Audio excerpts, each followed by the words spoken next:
무더위가 극심한 한 주를 보내고 왔습니다. 우리 귀한 성도님들 고생 많이 하셨고, 오늘 찬양 가운데 세상에서 제일 가는 금으로 유혹해도 예수님만 사랑하겠네. 그런데 그 가사를 보는데 많은 성도님들이 세상에서 제일 가는 금으로 유혹해도 나는 주님만 선택하려, 이게 아니라 제발 금으로 유혹이라도 한번 받아봤으면 이러시지 않을까 생각을 했습니다. 예, 오늘도 하나님의 초대에 또 나오신 여러분들을 축복하고, 초대를 받은 자는 많으나 택함을 받은 자는 적다. 예, 오늘도 하나님의 초대에 응하신 우리 성도님들, 하나님이 차려주신 영과 육의 밥상 가운데서 맛있게 드시고 영육간의 강건함을 얻고 힘을 얻기를 축원합니다. 오늘 기도가 너무 은혜스러웠어요. 왜냐하면 우리가 그동안 나누었던 말씀, 설교들, 그런 것들을 적용하고 또 적용해서 기도로 만들고, 그것을 또 적용해서 기도로 만들고, 그래서 참 은혜스러웠습니다. 그런데 우리 성도님이 주님 제 것은 없습니다, 이렇게 고백을 했는데, 제 것이 없다면은 오늘 나온 새 차를 저에게 주시렵니까?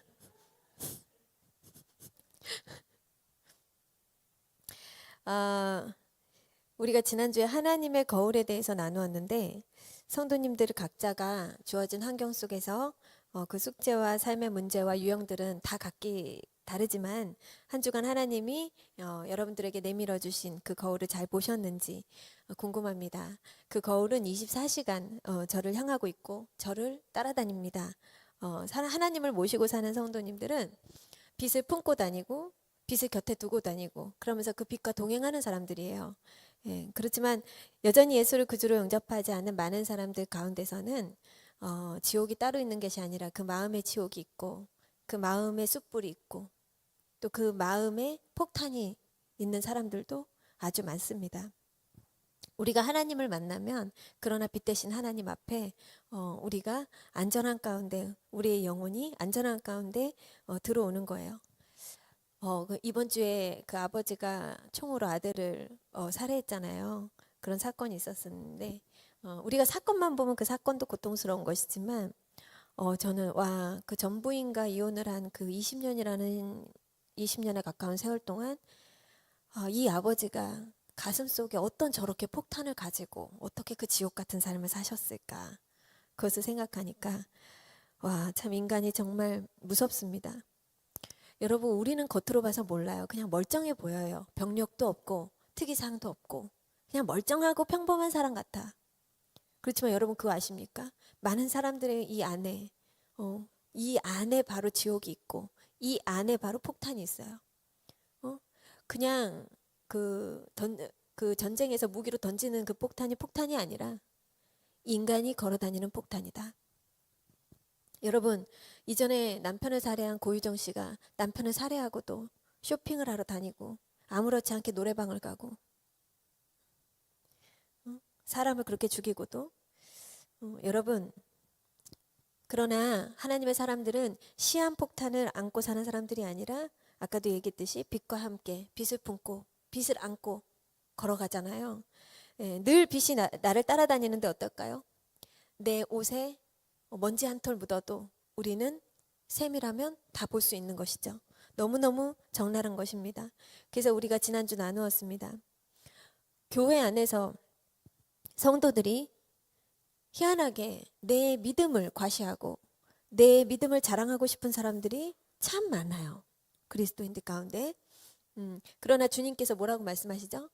너희들은 항상 높은 자리에 앉지 말고 항상 저기 끝자리에 앉고 항상 낮은 자리에 앉아라.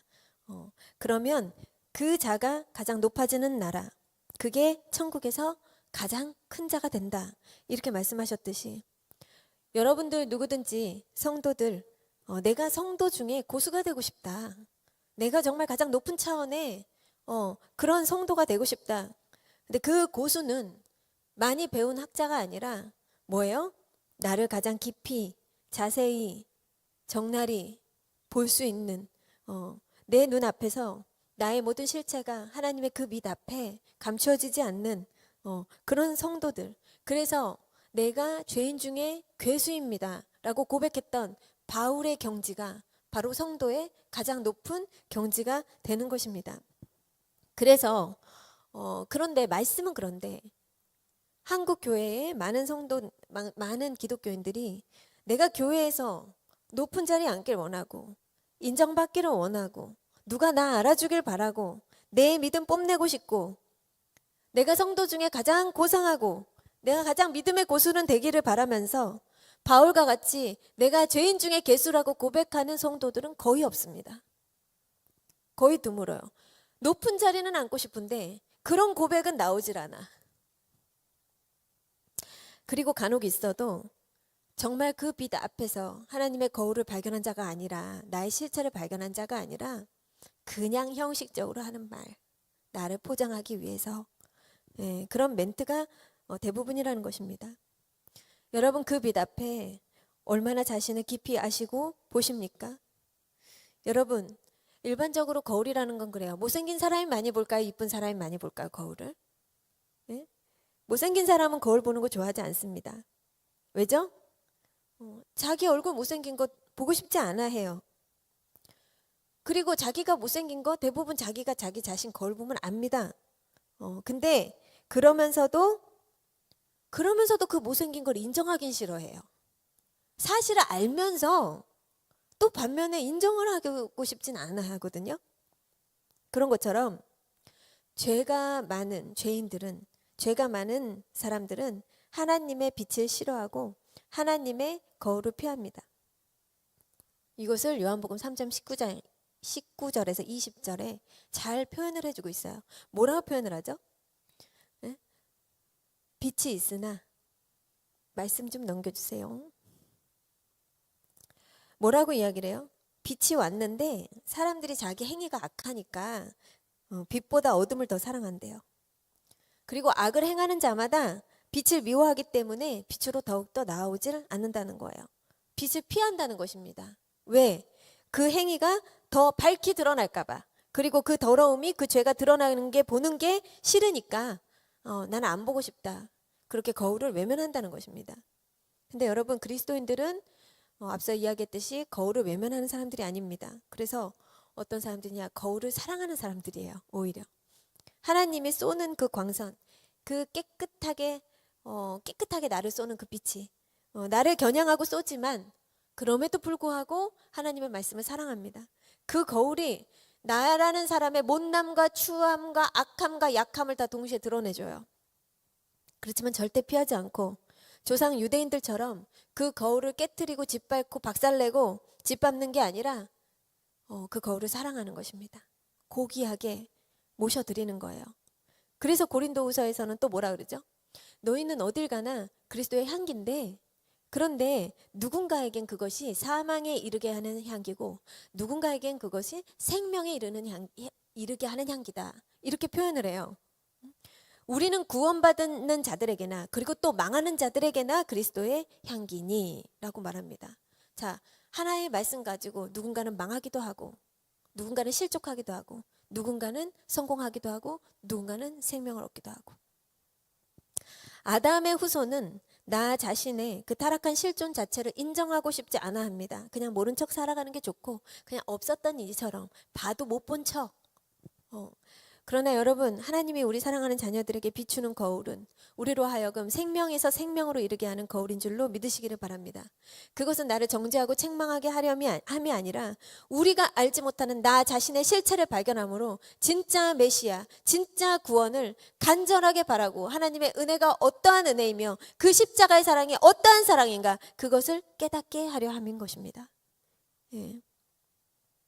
하나님 안에서 진실과 진리를 보고 깨닫고 발견하고 배우고 돌이키고 회개하고 변화하고 성장하고 하나님은 우리를 명품으로 가꾸시길 원하십니다.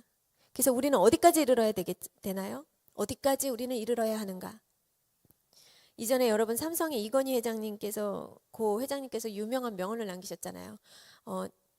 자식하고 마누라 빼고 다 바꾸라. 그런 이야기를 했었는데 사람들은 그 말만 듣잖아요. 근데 그분이 그 말을 하실 때 그 말미에 무슨 얘기를 하셨냐면 혁신이 없이는 불가능하다. 그러면서 인류에 안주하지 마라. 인류는 엄청나게 많다. 초인류가 되어야 된다. 그런 이야기를 하십니다. 초인류는 아무나 될 수 없다. 우리는 그것을 뛰어넘어 초인류를 지향해야 된다. 이런 말씀을 하십니다. 여러분, 성도는요, 늘 그 너머를 바라볼 수 있는 사람들이 바로 성도인 것입니다. 왜? 하나님은 인간의 영역을 초월하신 분이기 때문에. 그래서 우리는 그 초월자와 동행을 하는 사람이기 때문에 우리의 인간의 힘이 아니라 누구의 힘이 나와요? 우리 안에선 성령의 힘이 나옵니다. 그래서 세상 사람들은 나한테 1,300원이 있어요. 보리떡 5개와 물고기 2개가 있어요. 그러면 그게 끝이에요. 그걸로 누가 맥시멈의 결과를 내냐, 그 싸움이에요. 근데 하나님의 자녀들은 뭐죠? 나에게 보리떡 5개와 물고기 2마리, 나에게 1,300원이 있어요. 그 1,300원으로 130만 원, 1,300만 원을 만드는 것이 바로 하나님의 나라입니다. 그것은 누룩같이. 그래서 할 수 없는 일을 해내는 거예요. 하나님의 나라는 그래요. 그래서 여러분, 우리는 절대 만족하지 않는다. 우리는 절대 안주하지 않는다. 더 깊은 하나님의 은혜, 바울의 권면대로 더 깊은 은사를 사모하고, 더 깊은 하나님과의 관계, 더 깊은 감사, 더 깊은 축복, 더 깊은 순종, 더 깊이 하나님께 뿌리를 내리는 것입니다. 그래서 어디까지 가요? 세상과 나는 간 곳 없이 구속한 주만 보이로다. 그 고백이 나올 때까지. 그런데 성도가 어디에 이르건 간에 그냥 그것은 죽을 때까지 우리 하나님 앞에서 우리는 이루어 가는 거예요. 그리고 우리는 더 이상 타령 그만해야 됩니다. 타령. 그리스도인들은 남이 아닌 나라는 자신을 보는 사람들이기 때문에 더 이상 누구 때문에, 무엇 때문에, 환경 때문에, 이것 때문에가 아니라 나 때문에, 모든 것은 나로 인해, 그것이 된 사람들이기 때문에. 왜? 자의적 해석을 하는 거 아니라 하나님 안에서 해석을 하는 사람들이기 때문에. 예. 여러분, 이전 것은 지나갔으니 보라 새 것이 되었도다. 도대체 언제 새 것이 되나요? 여러분, 이전 것은 지나갔습니다.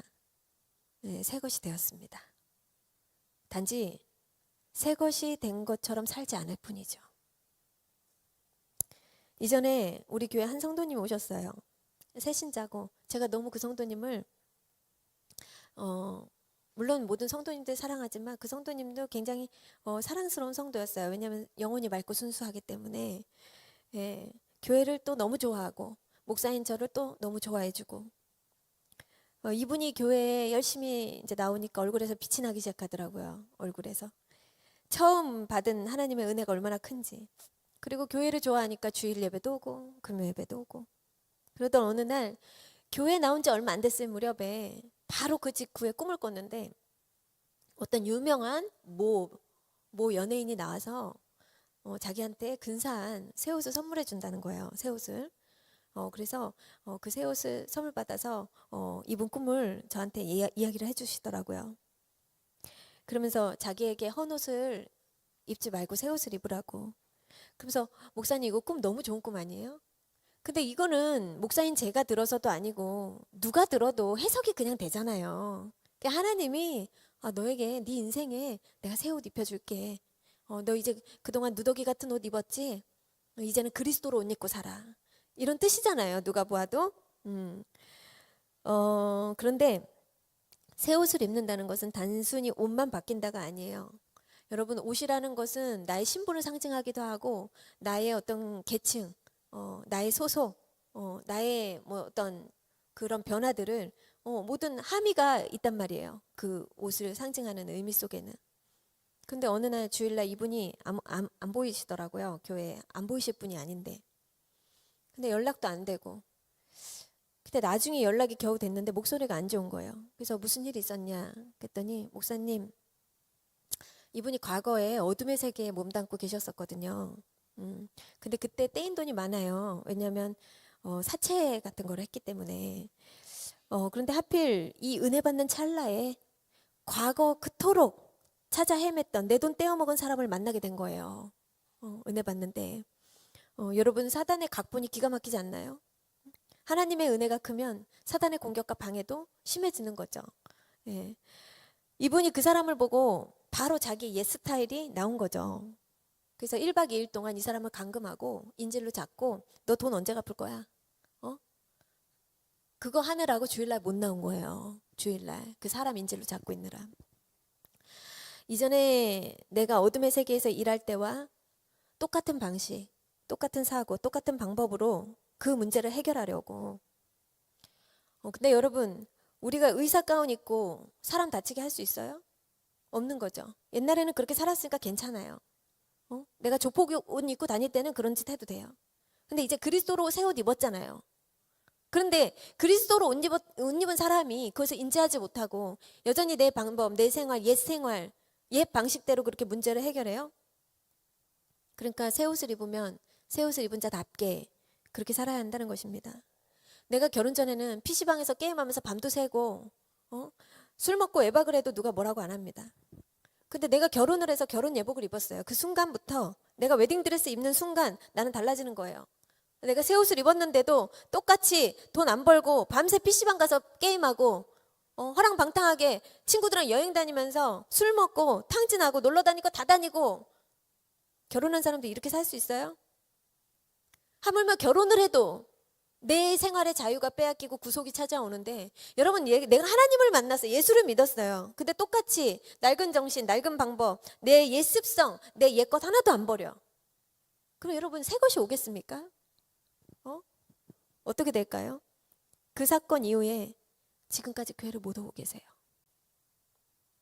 그때인 돈 받았을까요? 한 푼도 못 받았어요. 한 푼도. 여러분 신앙은 양보도 없고 타협도 없어요. 신앙은 내 자식한테도 타협 안 돼. 양보 못 하는 거예요. 내 자식하고도 바꿀 수 없는 거예요. 내가 그러잖아요. 항상 다른 거 다 희생하고 양보하고 다 손해보세요. 그런데 신앙만큼은 절대 타협 없어. 절대 양보하지 마세요. 여러분 내가 이거 좀 치워놓고 예배 가야지. 내가 이 문제 해결되면 좀 예배 가야지. 내가 지금은 공부해야 되니까 내가 대학에 붙으면 교회 가야지. 내가 취업을 해야 되니까 내 시험이 얼마 안 남았으니까 내가 시험 치르고 교회 가야지. 이런 일은 없어요. 그 사람 평생 못 와 교회. 그래가지고는 하나님께 나오는 그런 일은 없습니다. 여러분 힘으로도 능으로도 안 되는 것이에요. 오직 성령으로만 가능합니다. 하나님이 여러분들의 새 옷 딱 입혀주시잖아요. 그러면 얘 내가 살던 방식 이제 안 통해요. 그거 다 버려야 돼요. 다 버려야 돼. 그거 안 버리면 새 것은 안 옵니다. 여러분 아담과 하와가 선악과를 먹고 타락을 했어요. 그러면 그 선악과를 먹는 순간 영과 혼과 육이 다 타락을 했어요. 근데 예수님이 우리가 그 타락한 이후에 이 인간은 정상적으로 작동을 하지 않게 됐어요. 그러니까 비정상적인 작동이라는 건 뭐냐? 내가 여기 가지 말아야지. 여기 나쁜 곳이니까 내가 가지 말아야지. 내 마음은 생각해요. 근데 내 발은 가고 있어. 자, 내 생각대로 내 손발이 움직여주지 않는다는 건 뭐예요? 이제 그 정상적인 기능을 상실했다는 거예요. 인간이. 네, 여러분, 우리가 예수 그리스도를 영접을 했어요. 그러면 하나님을 믿는다는 것은 우리가 영이 구원을 받는다는 거예요. 근데 영적으로 우리가 하나님께 구원을 받아서 우리의 신분은 변화되지만 근데 우리의 혼과 육은 그대로 있단 말이에요. 아직. 영만 구원을 얻은 거예요. 그러니까 내가 혼으로 죄 짓고 하는 게 더 이상 나의 구원을 취소하고 뭐 없는 것 치고 무효하고 이렇게 할 수는 없어요. 할 수는 없는데 내 혼과 육은 여전히 병들어 있단 말이에요. 내가 우울증에 걸렸는데 내가 불면증에 맨날 시달리는데 예수 한 번 믿는다고 이게 한 번에 달아난다? 그런 일은 거의 없습니다. 우리는 여전히 혼의 지배를 받고 육의 지배를 받아요. 내 더러운 옛 습관 계속 나에게 찾아옵니다. 주기적으로 찾아와요. 그래서 여러분 우리는 무엇을 하냐? 내가 영이 구원을 받았잖아요. 이제 전적인 기능이 상실한 상태에서 영이 구원을 받았잖아요. 그러면 이 영으로 성령님과 협조를 해서 우리의 더럽혀진 혼과 육까지 구원에 이르러야 되는 거예요. 그래서 저는 오늘 이 이야기를 하고 싶습니다. 그래서 여러분 혼과 육이 여러분들의 영으로 다스림을 받게 해야 되는데 그렇다면 어떻게 혼과 육을 다스린다는 거죠? 이전에는 하나님이 주신 자유의지도 자발적으로 하나님께 순종하고 하나님을 사랑하는 것을 사용을 했는데 영혼 육이 타락하면서 이 의지도 병이 들어가지고 이제 의지를 여기다 어디다 써요? 나쁜 짓 하는 데다 써요. 죄 짓는 데다만 써. 자기 자신을 위해서만 써요. 이 자유의지를. 이 자유의지도 타락해서 그래요. 그러면 우리는 영에서 혼으로, 혼에서 육으로 우리의 구원을 이루어 가야 되는 것입니다. 성화로서. 그렇게 하기 위해서 어떻게 해요? 여러분의 옛것 고수하지 마세요. 다 버리셔야 됩니다. 하나님, 성령 하나님과 협조를 해가지고, 예? 그 의지를 드려야 된다는 것입니다. 여러분, 하나님 자녀가 된다는 것은 엄청난 축복이지만 동시에 엄청난 개혁이고, 이보다 더 인생의 혁신은 없습니다. 여러분, 생각이 안 바뀌는데 사는 게 어떻게 바뀝니까? 생각이 안 바뀌는데 우리 영혼 구원을 받았다 쳐요. 근데 우리의 생각이, 그 낡은 생각이, 고루한 생각이, 악한 생각이 변화가 되질 않는데, 그래서 하나님 그러잖아요. 너희들이 변화를 받아. 하나님이 기쁘시고 온전하신 뜻이 무엇인지 분별을 해라. 이 혼적인 영역이 변화가 돼야 돼요. 구원된 나의 그 영이 혼을 지배할 수 있게. 그래서 영이 구원받고 그 다음에 그 영이 혼으로 이어지고 그 혼이 육으로 와가지고 전인적인 구원이 이루어지는데, 이것이 내 삶의 모든 무질서를 질서로 바꾸기 시작합니다. 모든 무질서를. 이번에 이제 민생지원금이 나와서 제가 한부모인데 저한테 30만 원을 안 주는 거예요. 그래서 저는 15만 원, 30만 원을 목숨 거는 스타일이 아니어가지고, 근데 동사무소 한번 가봐야 되겠다. 왜 못 받는가? 그래서 갔더니 저한테 2019년부터 소득이 너무 많이 잡혀가지고 한부모에서 제외가 됐대요. 할렐루야. 얼마나 감사한지. 그 19년도가 제가 투잡을 뛰던 처음으로, 그래서 낮에는 회사 다니고 밤에는 식당에서 알바하고 이렇게 투잡을 하면서 제가 한 급여가 한 500 정도 잡혔었거든요. 이제 그때부터 상실이 됐다는 거예요. 그래서 얼마나 감사한지. 저는 세상에서 동사무소 제 소를 제일 싫어해요. 제 상처에 트라우마가 있기 때문에. 그래서 웬만하면 동사무소를 안 갑니다. 2번 다시 가고 싶지 않아요. 근데 이번에 그래도 내가 혹시 누가 나 몰래 나는 혼인신고했을 수도 있으니까 한번 가봐야 되겠다. 그래서 간 거예요. 근데 나오면서 기도했어요. 하나님 감사해요. 저한테 소득을 주셔서 이렇게 이제 하위 계층이 아니어서 그 또한도 너무 감사했어요. 감사하다고 기도를 하면서, 하나님 그러나 저는 2번 다시 이런 일로 복지 혜택을 받기 위해서 동사무소 오는 일은 없을 것입니다. 제 인생에 2번 다시 못을 박아버렸어요. 여러분, 제가 몇 년 전에 과거 TV를 보다가, 방송을 보다가 제가 딱 인생에 2번 있었어요. 그런 일은 저 사람한테는 예수를 꼭 전해야 되겠다. 그리고 내가 저 사람을 도울 수 있다면 도와야 되겠다. 그게 딱 2명 있었는데, 제가 맨 마지막으로 도왔던 분이 인천에 사는 한 청년이었어요. 자기의 아버지인지 할아버지랑 같이 아버지는 없고 할아버지를 모시고 둘이 이제 조부를 모시고 사셨는데, 제가 그 집에 이제 후원을 하고 싶어서 방송국에 전화를 해서 그 집을 수소문해서 찾아갔습니다. 그래서 제가 나는 당신을 돕고 싶어서 왔다. 당신의 친구가 되고 싶고, 당신을 후원하고 싶고, 당신에게 예술 전하고 싶다. 그래가지고 제가 만났는데, 이 친구가 20대 초반인데 취업이 안 돼요. 제가 얼마나 그 친구 취업을 해주고 싶어서, 취업하게 해주고 싶어서 제가 얼마나 기도를 했겠어요. 근데 취업이 계속 안 되는 거예요. 이상하다. 근데 알고 보니까 이 친구가 4대 보험이 안 되는 회사만 지원을 하고 있더라고요. 그래서 미나 왜 그러니? 그랬더니 누나 저는 4대 보험 신고되는데 가면은 이거 150만 원 기초생활수급 못 받아요. 그러더라고요. 그래서 제가 그 본인 말로는 어설프게 벌 바엔 차라리 일 안 하고 놀면서 그 돈을 받는 게 낫다는 거예요. 그래서 제가 자연스럽게 그 친구를 그냥 끊었어요. 여러분, 기초수급 내가 150만 원 받아요. 근데 내가 알바나 직장 구하면 100만 원밖에 못 벌어. 그래도 취업해야 됩니다. 기초생활수급 그거 포기하고 내려놔야 돼요. 사람들은 그러죠. 일하면서 돈도 더 적게 버는데 왜 그렇게 해야 되냐 이야기를 하죠. 근데 여러분, 그런 사람들, 그런 의식이 박힌 사람들, 정부에서 주는 보조금으로 그냥 기초수급이란 딱지를 절대 포기 안 하는 자들, 내 눈앞에 그 150만 원 때문에 20대 청년이 키가 180이 가까이 되는데 그 건장한 청년이 취업을 안 하고 그러고 있어요. 응? 나이 드신 분들은 이해를 해요. 근데 가난의 악순환은 절대 끊어지지 않는다.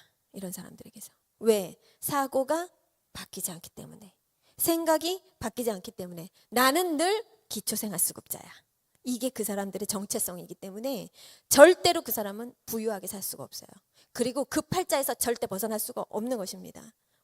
그래서 그렇게 벌어먹고 사는 사람들은 끝까지 그렇게 벌어먹고 사는 인생.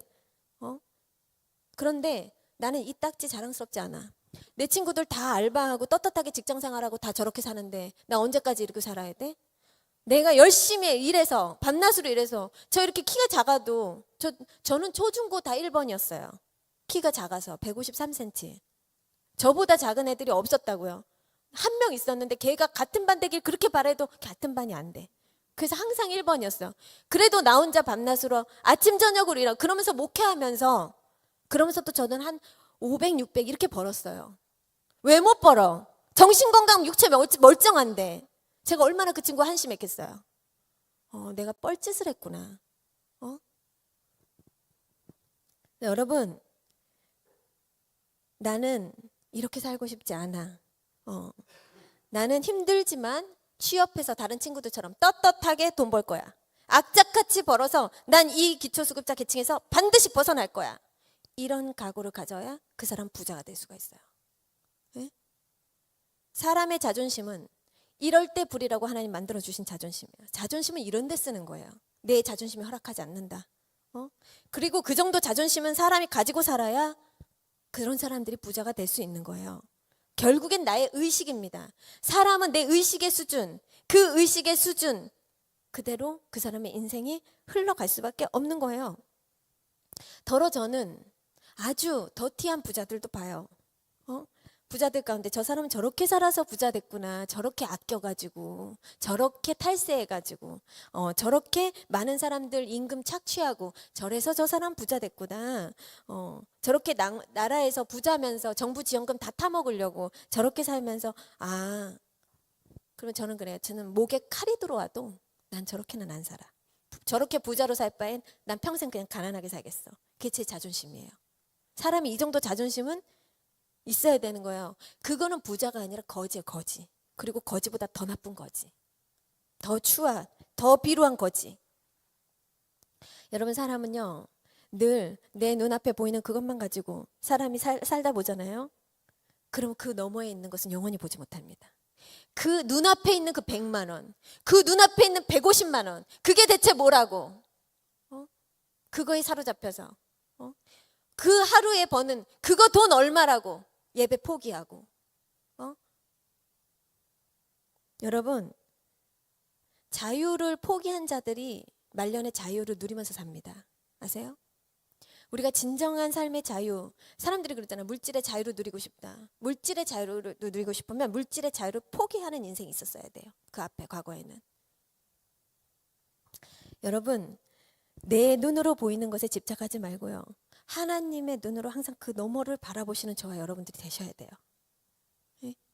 믿음의 사람들은 보이는 다리를 보면서 건너는 사람들이 아니고 내가 걸어갈 때 다리가 생기는 것을 목격하는 거예요. 그게 믿음이에요. 그게 믿음. 항상 여러분, 내가 항상 머리 쓰고 재고 따져봐요. 거기서 내 인생 거기서 끝나. 그 계산된 거기서. 여러분, 낡은 생각, 낡은 의식, 낡은 삶의 방식, 습관 버리지 않고는 새 것이 될 수 없습니다. 우리의 혼의 영역, 육의 영역은 반드시 변화를 받아야지만 여러분 축복의 길이 열리는 거예요. 여러분 영적으로 지금 신분이 하나님의 자녀가 됐다는 그 신분 외엔 달라진 게 없으세요? 바꾸셔야 돼요. 금요 예배 때도 나누었지만 하나님 여기까지만 들어오세요.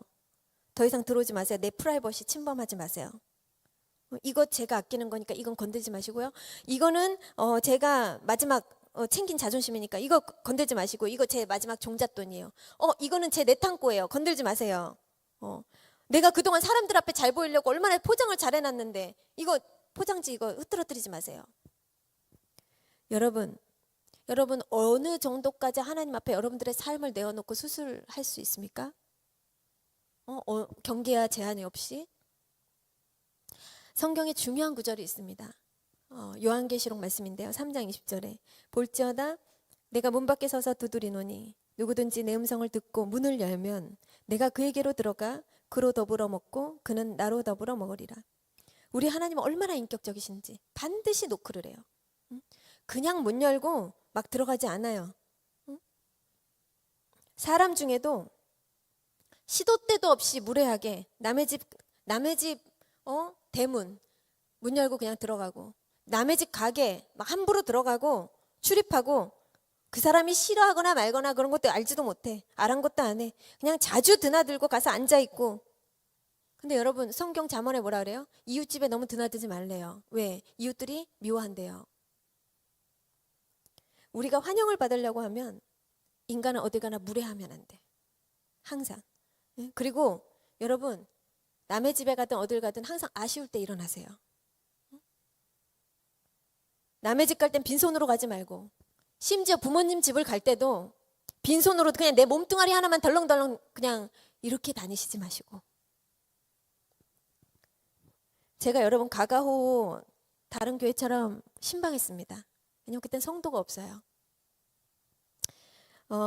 우리 교회 성도님들이 적었기 때문에 적어도 한 번 이상은 다 신방을 했었는데, 가면은 그 집안에 보이는 게 너무 많아요.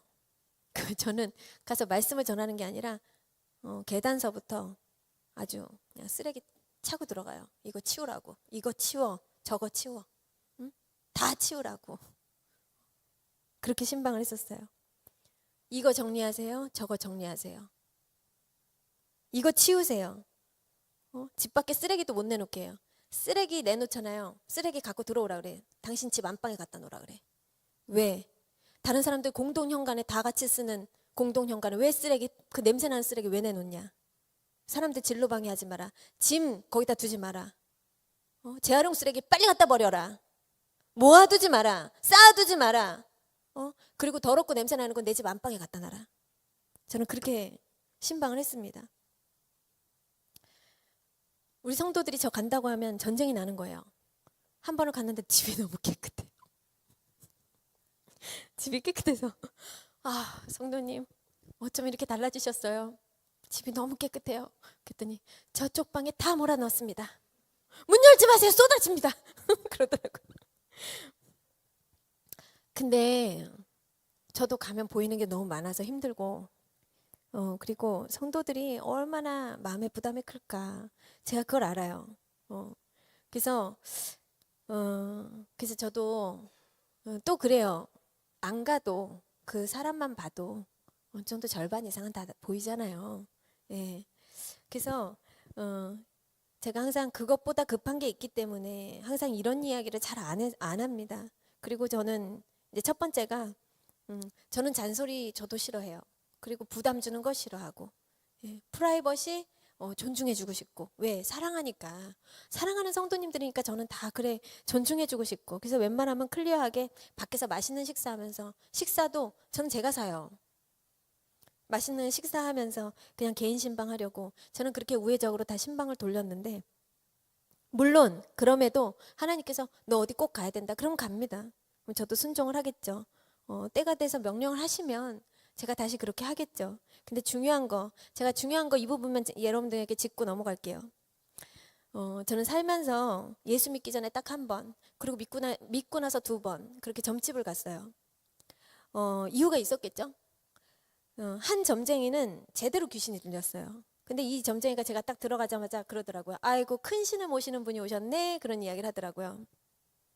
근데 제가 그 사람들이 무슨 얘기를 하든지 듣지도 않고 제가 속으로 무슨 생각을 했냐면, 아니 자기 집구석도 제대로 건사 못하는 점쟁이, 저렇게 찢어지게 가난한 점쟁이, 자기도 저렇게 찢어지게 가난하면서 누구를 봐준다는 거야? 제가 그런 생각을 하고, 그 손님을 받으려면 자기 집안 꼴이나 정리 잘하고 손님을 받아야지. 저게 뭐야? 집안이 정신이 하나도 없어요. 근데 옛날에 무속인 점쟁이 집은 다 그랬어요. 지금처럼 불상 모셔놓고 제대로 깨끗하게 옷도 무섭게 각 잡아서 잘 차려입고, 그렇게 프로페셔널한 그런 기본을 갖춘 점쟁이들은 그나마도 아주 직업적 전문의식이 아주 뛰어난 그런 점쟁이들이고, 우스갯소리가 아니라 옛 어른들이 야, 집안 꼴이 이게 뭐냐, 귀신 나오게 생겼다. 이게 틀린 말이 아니에요. 여러분, 그렇게 살면 귀신을 불러들이는 거예요, 진짜로. 응? 여러분, 저는 항상 우리 성도님들한테 그런 얘기를 했거든요. 지금 이 집안의 상태가 당신의 영적 상태입니다. 그런 얘기 참 많이 했어요. 여러분, 집안 정리, 주변 정리 안 되시면 절대 복이 들어오지 않습니다. 절대. 될 일도 되지 않습니다. 절대. 응? 절대 잘 풀리지 않아요. 하나님은 그런 지저분한 여러분 주변과 삶 중에 복을 절대로 부으시지 않습니다. 그럼 이상한 하나님이세요. 하나님은 무질서의 하나님이 아니고 하나님 무질서를 굉장히 싫어하십니다. 예. 여러분 가정에 신방을 하나님이 신방을 간다. 그럼 어떤 현상이 벌어질까요? 여러분 가정에 신방을 가면 여러분 복을 받기 원하세요? 무질서한 생활 패턴들을 다 바꾸십시오. 다 바꾸세요. 예. 자기 몸만 가꾸지 마시고 집안 곳곳 정리정돈하시고 요즘에 이혼숙녀 같은 그런 솔루션 프로그램들 보시면 집안이 깨끗한 집을 찾기가 쉽지 않아요. 5손가락 안에 꼽아요. 그것은 다 나의 정신상태, 육체, 나의 지정이 다 연결된 거예요. 이것은 다 영적인 영역입니다. 안 쓰는 것은 과감하게 버리세요. 앞에서 이건희 그 고 회장님께서 마누라 자식 빼고 다 바꿔라. 내 낡은 생각, 습관, 고루한 외골수적인 누구도 알아주지 않는 그 인정 안 해주는 그 틀, 그 자존심 다 바꾸시고. 저는 여자들 중에 자기 몸만 치장할 줄 알아. 명품이나 좋아하지 집안 정리 안 하고 배달 음식이나 시켜 먹고 더럽고 게으른 여자들 얼마나 많은지 아세요? 쓸데없는 데다가 돈 엄청 많이 써. 공과금이며 가스요금, 수도요금 줄줄이 다 밀려 있어. 항상 가면 독촉장 이만큼 쌓여 있고 햇반 이만큼 쌓여 있고. 근데 그런 사람들이 주로 뭐라 그래요? 그 전 솔루션 프로그램들에서 많이 봐요. 그러면서 남편 돈 못 벌어온다고 입만 열면 복 달아나는 소리. 절대 잘 살 수가 없죠. 인생이. 간혹 그래요. 그런 얘기하면 애 키우면서 목사님 청소 못해요. 그럴 수 있습니다. 그럼 애 키우면서 청소 못할 수 있죠. 이해해요. 그런데 그 와중에 핸드폰 할 시간 있고 게임 할 시간 있고 드라마 볼 시간 있는 그건 어떻게 설명할 건데? 그건 아니잖아요. 그런 얘기 하면 안 돼요. 그리고 청소도 안 하고 정리도 안 되면서 그놈의 개 고양이는 왜 키우는 것입니까? 대체? 비 오는 날 그 집 딱 들어갔는데 짐승 비린내 난다. 그런 사람은 개 고양이 키울 자격이 없는 거예요. 개 비린내가 너무 많이 나면 사람 살 환경이 못 되죠. 그렇죠? 그 기준은 만약에 우리 집에 손님이 왔어요. 근데 그 손님이 우리 집에서 밥을 먹고 싶어 하지 않아 해. 그럼 그 사람들은 개고양이 키울 자격이 없는 거예요. 왜? 사람이 먼저입니까? 짐승이 먼저입니까? 여러분. 응? 그럼 혼자 사는 여자들. 도대체 왜 이따만한 짐승을 그것도 한 마리도 아니고 2~3마리로 왜 집안에서 키우면서 한 침대에서 굴러다녀? 그게 뭐 하는 짓입니까 그게? 여러분 크리스찬들도 이렇게 개념 없는 사람들이 얼마나 많은 줄 아세요? 제가 이거 듣고 어떤 누가 저한테 돌 던질 수도 있어요. 진짜로. 응? 그런데 여러분 저는 그런 사람들에게 하는 말 아니에요. 세상 사람들에게. 하나님의 자녀들은 적어도 예수 믿는 사람들은 그렇게 살면 안 된다는 거예요. 그렇게 무질서하게. 예? 하나님 경멸하십니다. 하나님은 그런 개들을 집안에서 한 침대에서 짐승과 같이 자라고 그렇게 창조하신 게 아니에요. 하나님이. 그럼 여러분 그렇다고 여자들이 안 꾸며야 돼요? 여자는 좀 꾸며야 돼요. 이쁘게 머리부터 발끝까지 항상 단정하게 늘 덜렁덜렁 남자같이 그렇게 하고 다니고 될 대로 되라 나는 결혼했고 임자 있다 씻지도 않고 가꾸지도 않고 심지어 교회 오는데 머리에 떡 져가지고 머리도 안 감고 냄새 나는데 추리닝 입고 오고 교회 오는데 저는 우리 성도님들에게 다 이야기했어요. 그래서 제가 애들까지 복장 검사를 합니다. 애들까지. 사람은요 제가 항상 얘기하잖아요. 머리부터 발끝까지 붓티는 안 나도 귀티는 나야 된다고.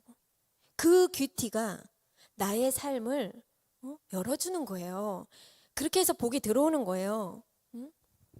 그래서 우리는 때와 장소에 맞는 복장과 차림과 외모와 자기 관리, 거기에 플러스 여성은 아름답게 자신을 단정히 꾸미는 것이 중요하다. 여러분, 사람이 영만 중요한 게 아닙니다. 여러분, 그런 소리 하지 마시고 그렇게 우겨서도 안 됩니다. 영혼육, 이건 하나의 유기체이고 한 몸이에요. 영이 변화를 받았으면 혼과 육이 변화돼야 하고, 하나님의 자녀가 되었으면 하나님의 자녀다운 삶이 우리가 세워져 가고 지어져 가야 된다는 거예요. 사람은 어딜 가든지 여러분들의 외모를 보고 판단합니다. 그 외모가 보여주는 겉모습이 사람의 닫힌 마음을 열게도 해주고 사람에게 호감을 불러일으키기도 하고, 이건 남녀 간의 얘기를 하는 게 아니에요. 모든 인간관계. 저는 사회생활 하잖아요. 그러면 저는 기본적으로 그 사람의 행색을 살핍니다. 얼마 전에 제가 퇴사하기 전에 알바생이 왔어요. 제가 얘기했나요? 알바생이 왔는데 첫날 모자를 쓰고 왔어요. 왜 모자를 썼냐? 늦잠을 자서 머리를 못 감았대. 여러분, 사람의 성의와 준비성, 마인드를 보는 거예요. 여러분들의 행색과 차림과 외모를 보고, 우리는 안팎으로 영과 육과 혼이 완전히 유기적으로 잘 하나님 안에서 자라가고 관리가 되어지고 질서 있는 생활을 유지해야 된다는 것입니다. 우리가 하나님 만나면 하나님이 이런 모든 무질서, 태초에 그 천지의 흑암과 혼돈, 그 카오스 상태의 세상을 모든 질서로 바로 잡으시잖아요. 하나님께서 정리정돈하시. 첫째 날 뭐 하고, 둘째 날 어디 정리하고, 셋째 날 뭐 정리하고, 어떤 삶이 벌어질까요? 하나님 만나면 우리 삶에 그 카오스 상태가 질서를 잡아가고 하나님이 우리 삶의 모든 영역을 정리정돈을 시켜주십니다. 그래서 여러분, 하나님을 만나서 내가 정상적으로 성령의 인도하심을 받고 살아가고 있다. 이것은 습관, 루틴, 습성, 성격, 생활, 가정, 관계, 동관계, 전반적인 영역 모두 다 관리가 들어가는 거예요. 하나님의 통치가 이루어지는 거예요. 근데 예수를 믿는데 변하는 게 없고 여전히 나는 그렇게 산다? 변화가 거의 희박하다? 그것은 온전히 성령의 인도하심을 받고 있는지 충분히 의심의 소지가 있는 것입니다. 그러나 우리 역시 우리 자신 성도 스스로도 의지를 드려야 돼요. 의지. 절대 그냥 두지 마시라는 거예요. 제가 앞전에 성도님 그 예를 들어드렸잖아요. 하나님이 새 옷 입혀주신다는데 꿈으로도 몇 번 보여주시고 확증 주시려고, 그런데도 내 예습감 못 버려요. 나는 이 돈 받아야 돼. 내 눈앞에 보이는 이 돈을 내가 받고야 말아야 돼. 그럼 아버지 집에서 떠나게 되는 거예요. 탕자처럼. 나는 그 생활이 아직 좋다. 저는 저희 빌라 주변이 한 번은 너무 더러운 거예요. 한 2주 동안. 계단을 올라가는데 아이스크림이 흘린 자국이 이렇게 있는데 그게 며칠이 가도, 그리고 1주가 지나고 2주가 지나도 그게 지워지질 않는 거예요. 이상하다. 그래가지고 밑에 내려갔어요. 내려가가지고 그 업체 점검 실태표를 제가 다 봤습니다. 저는 엊그제도 확인했어요. 며칠 날 왔다 갔나. 조금만 더러우면 저는 가서 봐요. 근데 한 번은 항상 늘 깨끗했는데 한 2주간 그랬는데 중간에 실태표를 보니까 이 사람이 땡땡이를 쳤네요. 그래서 저는 비싼 집에 살지도 않고 관리비 많이도 안 내요. 근데 저는 전화했습니다. 이게 보니까 사람을 교체해 주셔야 되겠다. 사람이 제대로 청소도 안 하고 땡땡이도 치고 그리고 왔다 간 지가 한참 됐다.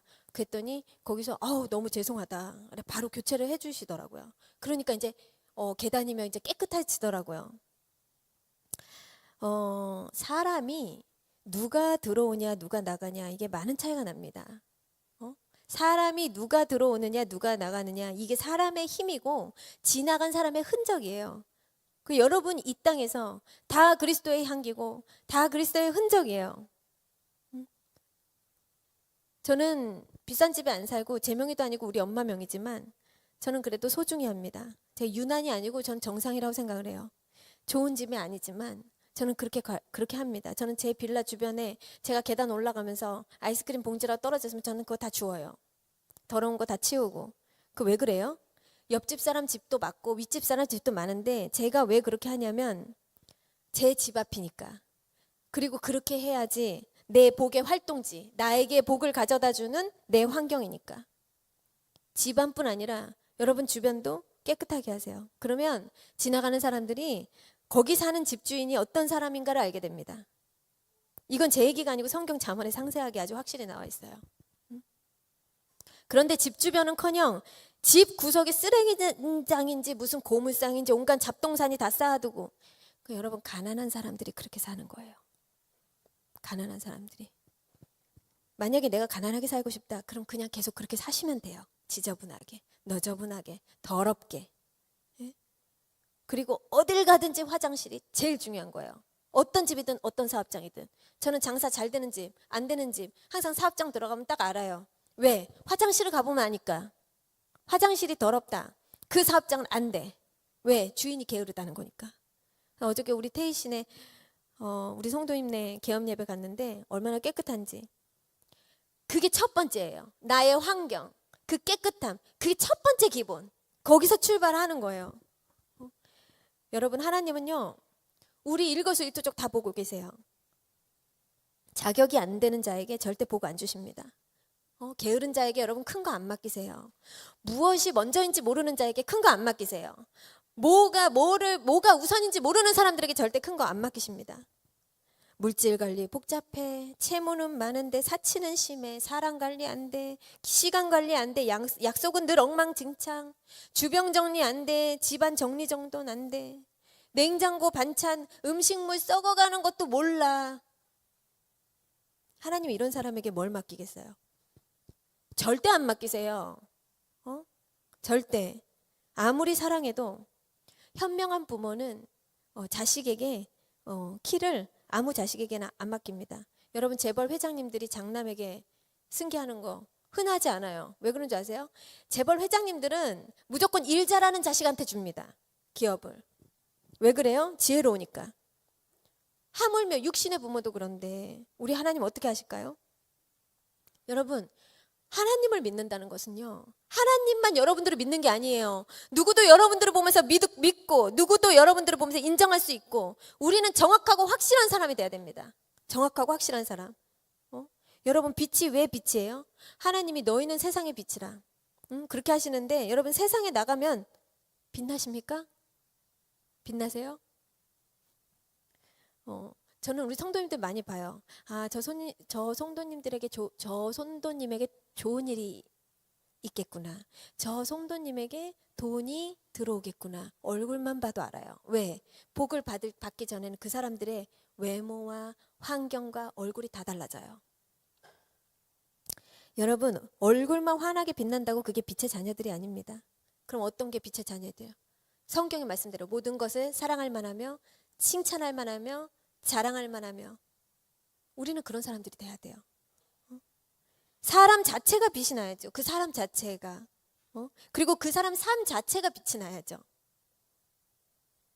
잠시 은혜 받는다고 해같이 얼굴 빛나는 그것만으로는 안 돼요. 그것만으로. 제가 어제도 여러분, 우리 성도님 어제 개업 예배 때 제가 성도님께 하나님 주신 말씀을 50% 전달해 드릴까요? 70% 드릴까요? 100% 드릴까요? 그러니까 우리 성도님이 100%요. 그렇게 말씀하시더라고요. 제가 우리 청년들 신방을 했는데 한 청년이 저한테 그래요. 교회 다니면서 애로사항이 없냐 그랬더니 교회가 너무 좋대요. 근데 그 좋은 이유가 이전에 다니던 교회에서는 좋은 말만 해줬대요. 그런데 우리 교회는 그렇지 않아서 좋대요. 얼마나 감동적인 이야기인지. 네? 여러분, 우리는 늘 하나님의 말씀, 나를 향한 그 뜻을 기대하고, 정말 제가 지금 하고 싶은 얘기는 뭐예요? 하나님이 주는 말씀만 받지 말고 그 말씀 이상의 말씀을 사모하라는 거예요. 우리는 하나님 제게 더 말씀하실 거 없습니까? 하나님 가감 없이 망설임 없이 얘기해 주세요. 지금도 우리 성도님들 중엔 저한테 목사님, 요즘에 하나님이 저에게 뭐 특별히 책망하실 거 없습니까? 이런 성도님들도 계세요. 요즘에 하나님이 저를 향한 뜻은 무엇입니까? 목사님, 저 요즘 잘하고 있는 것 같아요? 여러분, 살다 보면 그래요. 주는 것도 못 받는 사람, 주는 것만 받는 사람, 주는 것 그 이상을 받아 챙기는 사람. 일을 시켜보면 어떤 사람이 있어요? 주어진 일도 못하는 사람, 주어진 일만 하는 사람, 주어진 일 그 이상을 찾아서 하는 사람. 근데 여러분, 우리 하나님 믿는 우리 하나님 자녀들은 그놈의 우리는 빛이요 소금이다. 그럼 어떻게 살아야 돼요? 남들이 하는 최선 가지고는 안 돼. 그건 인류고 그 이건희 회장처럼 초인류가 되라고 하잖아. 우리 하나님 우리한테 요구하신 건 뭐야? 최선, 그 이상의 최선을 바라봐라. 정직, 그 이상의 정직을 바라봐라. 사랑, 그 이상의 사랑을 바라봐라. 희생, 그 이상의 희생을 바라봐라. 너희들이 진정성이 있니? 그 진정성, 그 이상의 진정성을 가지고 살아라. 그런데 여러분 남들 그저 하는 만큼 적당히 그러시면 되었다. 그렇게 생각하세요? 성경은 사람에게 제발 사람 눈가림만 하듯이 그렇게 살지 마라. 너희들의 인생. 그럼 너희들은 그 수준으로밖에 살지 못해. 그리스도인들은 절대 편한 인생이 아니죠. 오히려 그 편한 인생을 자율적으로 반납하고 역류하며 내려놓는 편에 더 가까운 것이 그리스도인이에요. 여러분, 하나님은 인재를 썩히지 않습니다. 절대. 하나님은. 특히 보이지 않는 곳에서 숨은 보석들을 찾는데 하나님같이 탁월하신 분이 없어요. 독수리는 멀리서도 먹이를 보고 손살같이 추격합니다. 독수리는 한 번 그 눈에 걸렸다. 그 독수리의 시력은 인간의 4배 정도 돼요. 그러니까 시력으로 따지면 8.0까지 된대요. 그런데 성경에 뭐라고 나오죠? 하나님께서 우리를 독수리의 눈동자처럼 지키신대요. 근데 독수리의 눈동자로 우리를 지켜보신다는 생각은 거의 하질 않는 것 같아요. 힘들 때 우리를 눈동자같이 지켜준다는 그 위로는 받으면서 하나님이 우리를 어떻게 판단하시고 주의 깊게 지켜보시는가, 그 코람데오의 정신으로 사는 그리스도인들은 너무 드물다는 거예요. 여러분, 하나님은 우리 삶에 들어오시면 영적 신방을 해주십니다. 누구든지 내 음성을 듣고 문을 열면 나는 그로 더불어 그는 나로 더불어 먹고 살리라. 내가 문을 열어드리면 하나님은 어떻게 할까요? 천사들한테 호령해요. 얘들아 다 싹 걷어내. 그럼 우리는 당황하죠. 하나님 왜 그러세요? 내가 너를 위해서 최고급 명품 가구와 수많은 물건들을 내가 아버지가 준비했단다. 걱정하지 마라. 그러니까 이 자식들이 좀 걱정이 되기는 하지만 그래, 아버지 눈에는 그게 낡고 다 버릴 것들이니까 한번 기대해보자. 하나님께 맡겨요. 그런 자녀들은 나중에 하나님이 짜잔 하고 나타나면 깜짝 놀래요. 왜냐하면 하나님이 준비하신 것은 우리 성경에 나왔듯이 너희들 눈으로도 너희들 마음으로도 생각으로도 상상조차 할 수 없는 그런 영역이기 때문에, 그런 선물이기 때문에. 그런데 이거를 믿지 못하고 하나님 이건 안 돼요. 이건 치우지 마세요. 거실을 건들지 마세요. 제 안방 들어오지 마세요. 이건 말고 여기만 치워주세요. 이것만 바꿔주세요. 그럼 하나님이 그럽니다. 얘야 다음에 다시 올게. 다음에 신방 다시 올게. 예전에 우리 초신자 때 필수 집사님 간증문에 그걸 안 썼어. 근데 어느 날 꿈을 꿨대요.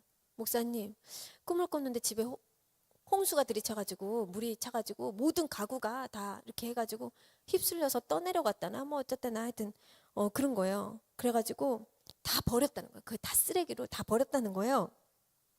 근데 여러분, 우리가 꿈에서 물을 만나면 물꿈은 굉장히 좋은 꿈이에요. 그 물꿈은 뭐냐? 회개. 그러니까 깨끗하게 해서 내 삶의 모든 영역을 변화시킨다. 그리고 두 번째 물건이에요. 재물운이 들어온다는 그런 꿈이에요. 그래서 이 물꿈은 굉장히 좋은 것을 의미하는데, 그렇게 해서 모든 게 다 떠내려가고 쓰레기로 다 나의 집안에 있는 모든 것들을 다 버리고, 그리고 나서 아마 이사를 가셨나? 그랬던 것 같아요. 여러분, 우리 하나님이 우리 인생에 찾아오시면 홍수가 납니다. 이렇게 노아의 방주가 일어나요. 그래서 노아의 방주로 세상의 더러움을 다 씻겨내셨습니다. 그 여러분들의 낡은 거, 이전의 삶 청산해야 돼요. 그 성령의 홍수가 여러분들의 영혼, 육신, 삶의 모든 영역을 쓸고 갔을 때, 그때 여러분을 목욕시켜 주시는 것입니다. 이게 전적인 영역이고 내 인생의 대변혁이 찾아오는 거예요.